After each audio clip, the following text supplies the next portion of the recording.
ինչ վերաբերում է դեմարկրատիայի եւ դելիմիտացիայի մասին, կասեմ ընդամենը հետեւյալը.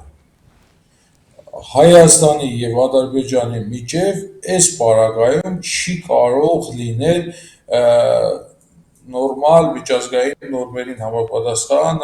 սահմանազատում եւ սահմանագծում, որովհետեւ սահմանազատում եւ սահմանագծումը իրականացվում է այն ժամանակ, երբ կան կողմեր եւ հավասար պայմաններով այդ կողմերը դրանք համաձայնության գալով իրականացնում են։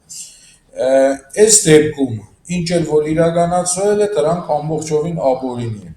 որովհետեւ Հայաստանի շահերը ներկայացնող չի եղել Քիրանցում, չի եղել Տավուշի որևէ շրջանում եւ այսօր էլ այդ պրոցեսները, եթե նույնիսկ ինչ-որ տեղ ինչ-որ ձևով իրականացվում են, դրանք սահմանազատում կամ սահմանագծում չեն, դրանք ապօրինի նվաճում են,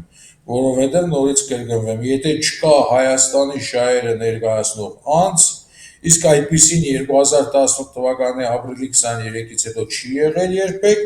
հետեւաբար ինչ կատարվել է, դրանք ապօրինի են եւ ապագայում մեր վերականգնվող պետականության շրջանակներում մեր նոր կառավարությունը այդ ամեն ինչը պետք է վերանայի։